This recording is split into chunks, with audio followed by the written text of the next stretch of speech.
warahmatullahi الحمد لله رب العالمين وبه نستعين على أمور الدنيا والدين والصلاة والسلام على أشرف الأنبياء والمرسلين سيدنا وحبيبنا ومولانا محمد وعلى آله وصحبه أجمعين. رب اشرح لي صدري ويسر لي أمري واحلل عقدة من لساني يفقهوا قولي أما بعد. Puji syukur kehadirat Allah Subhanahu wa taala senantiasa kita panjatkan atas karunia dan nikmatnya, terutama nikmat iman wal Islam, nikmat sehat walafiat, nikmat panjang umur, juga nikmat kesempatan sehingga kita masih diberikan kekuatan oleh Allah Subhanahu wa taala untuk menunaikan kewajiban kita, yaitu sholat subuh secara berjamaah, dan akan dilanjutkan dengan kajian kita. Salawat serta salam dan lupa kita sanjungkan kepada baginda kita Nabi besar Muhammad sallallahu alaihi wasallam, keluarga, sahabat serta umat Islam yang istiqomah dengan sunnah-sunnahnya. Mudah-mudahan kita termasuk di dalamnya dan mendapatkan syafaat baginda Rasulullah sallallahu alaihi wasallam di yaumil qiyamah nanti. Amin ya rabbal alamin. Jamaah salat subuh yang dirahmati Allah, kita akan lanjutkan kajian kitab tentang sholat, yaitu kitab Syarah Hadis Bukhari Muslim. Dan pada pagi hari ini kita akan membahas tema tentang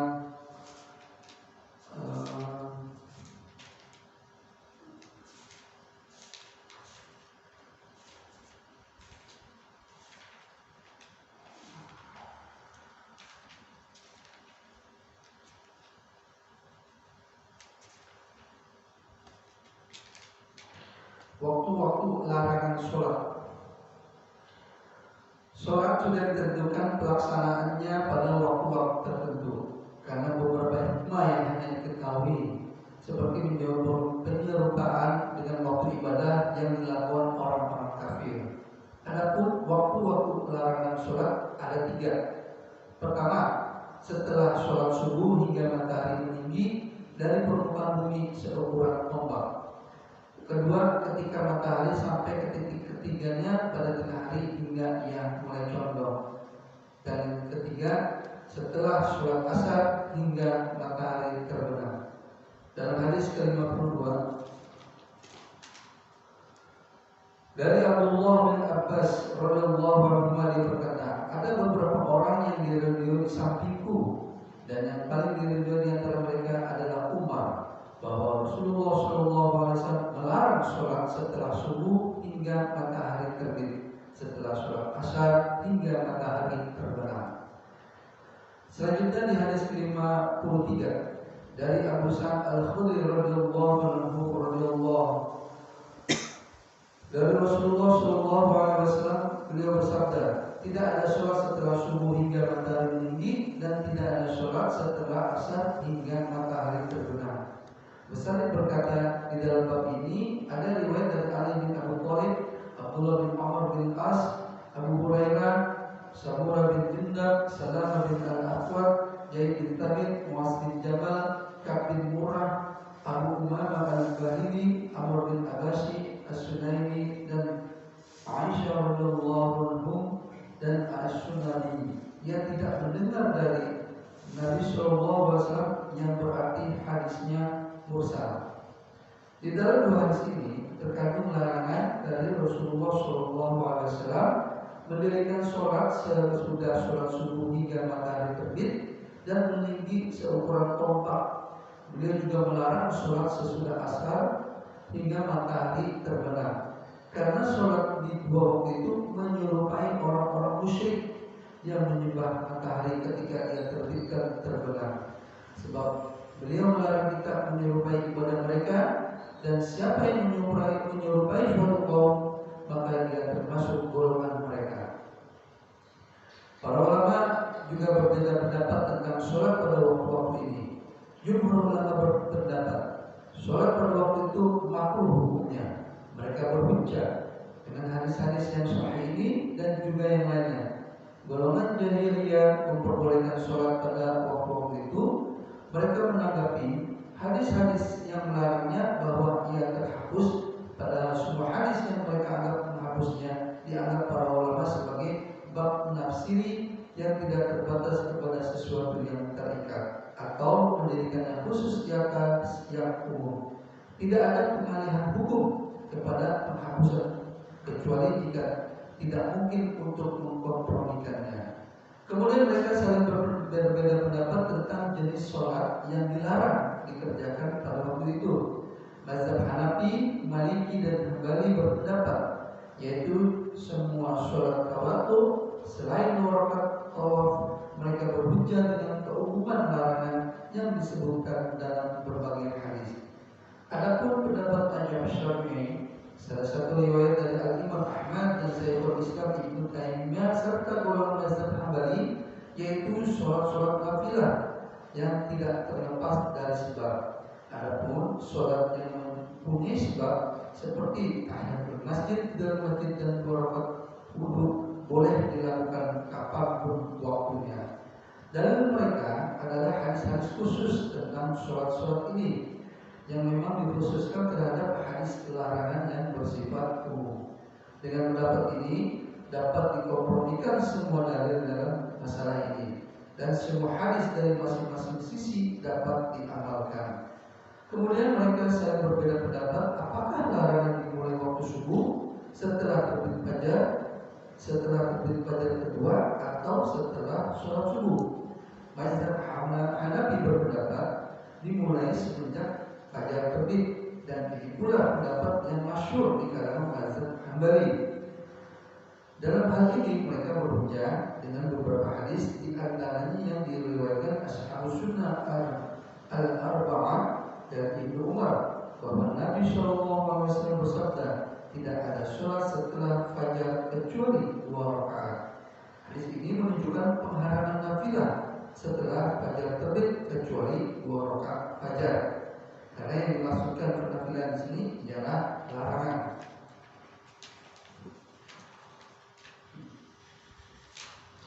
Sementara itu banyak ulama yang berpendapat bahwa larangan itu dimulai dari sholat subuh, bukan setelah fajar terbit. Mereka berhujjah dengan beberapa hadis, di antaranya yang diriwayatkan Al-Bukhari dari Abu Sa'ud, tidak ada sholat setelah sholat subuh hingga matahari terbit. Begitu pula yang diriwayatkan Al-Bukhari dari Umar bin Al-Khattab bahwa Nabi SAW bersabda, tidak ada sholat setelah sholat subuh hingga matahari terbit. Dan masih banyak hadis lain yang sahih. Dalil yang dijadikan hujjah golongan pertama perlu disaksikan karena tidak dapat menandingi hadis-hadis ini. Kesimpulan hadis yang pertama, larangan mendirikan sholat nafilah yang tak terbatas sesudah sholat subuh hingga terbitnya matahari dan meninggi sehingga seukuran tombak atau kira-kira 3 meter. Kedua, larangan mendirikan sholat nafilah yang tak terbatas sesudah sholat asar hingga matahari terbenam. Ketiga, disimpulkan dari hadis Abu Sa'id, tidak ada sholat sesudah sholat subuh, bahwa penafian di sini untuk jenis, dan hal ini sesuai dengan kriteria bahasa. Tapi jika bentuk penafian masuk ke dalam fi'il dalam lafaz syariah, maka yang pertama ditafsiri dengan penafian perbuatan syar'i karena jenis sholat tidak mungkin dinafikan, maka pembawa syariat memutlakkan lafaz-lafaznya. Keempat, dapat dipahami dari sebagian hadis bahwa alasan larangan ini ialah kekhawatiran menyerupai orang-orang kafir. Dari sini disimpulkan pengharaman menyerupai mereka karena taklid terhadap ibadah, kebiasaan dan tradisi mereka. Faedahnya, pengarang tidak memaparkan waktu larangan ketiga, padahal waktu ini disebutkan dalam beberapa hadis, yaitu waktu matahari tepat berada di tengah ufuk pada siang hari hingga condong. Telah disebutkan pengharaman sholat pada waktu ini yang didasarkan pada beberapa hadis, di antaranya yang diriwayatkan Muslim dari Uqbah bin Amir, 3 waktu Rasulullah SAW melarang kami mengerjakan sholat dan melarang kami menguburkan mayat-mayat pada waktu itu. Salah satu di antaranya ketika tiba tengah hari.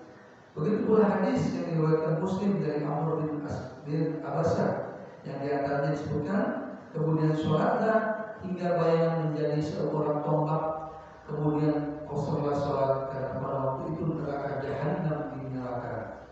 Banyak hukum-hukum syariat yang dilandaskan kepada tindakan menghindari penyerupan dengan orang-orang musyrik, karena taklid dan menyerupai mereka menimbulkan dampak yang negatif terhadap jiwa, sehingga bisa merembet dan berkembang sampai menganggap baik perbuatan mereka dan menirunya, yang kemudian menghilangkan izah, kesatuan dan kemerdekaan orang-orang muslim.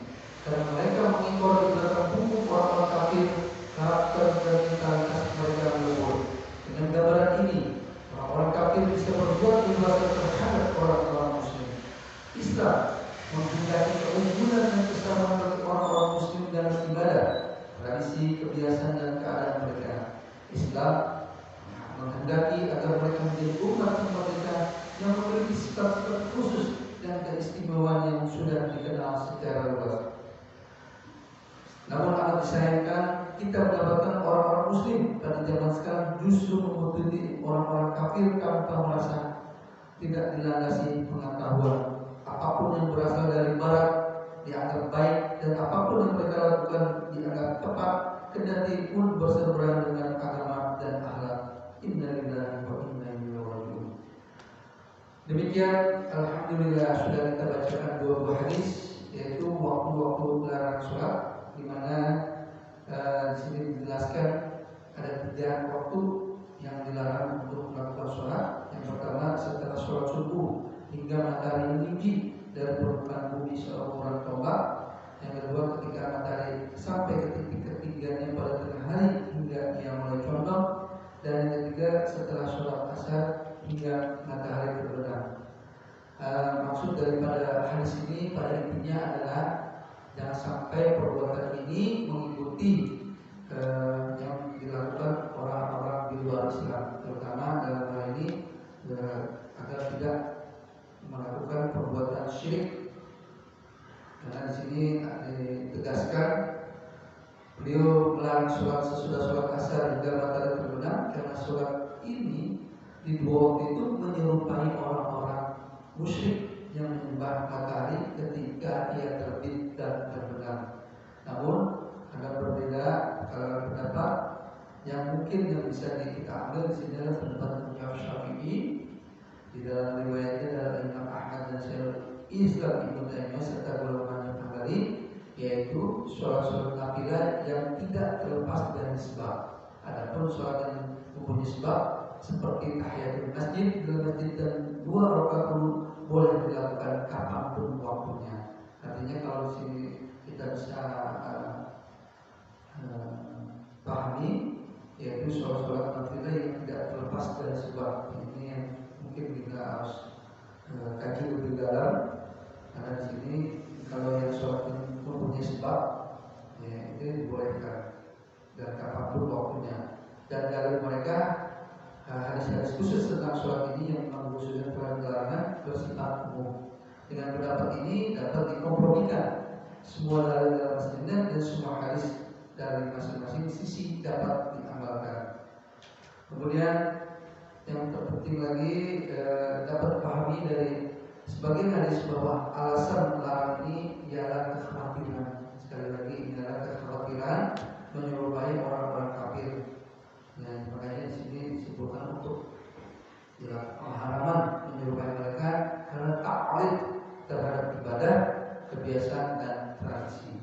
Alhamdulillah, mudah-mudahan 2 buah hadis ini dapat menjadikan ilmu bagi kita, terutama bagi saya pribadi dan khususnya bagi para jamaah sekalian yang hadir di mushola Al-Ikhlas dan juga yang mendengarkan di rumah. Tentunya ini merupakan salah satu upaya kami sebagai pengurus Dewan Kemakmuran Mushola untuk terus melakukan dakwah ini sebagai upaya kita untuk meningkatkan kemampuan kita dalam beribadah, terutama ibadah sholat, dan semakin hari semakin jauh lebih baik sesuai dengan tuntunan baginda Rasulullah SAW. Mohon maaf atas segala kekurangannya. Wabillahi taufiq wal hidayah. Wassalamualaikum warahmatullahi wabarakatuh. Waalaikumsalam.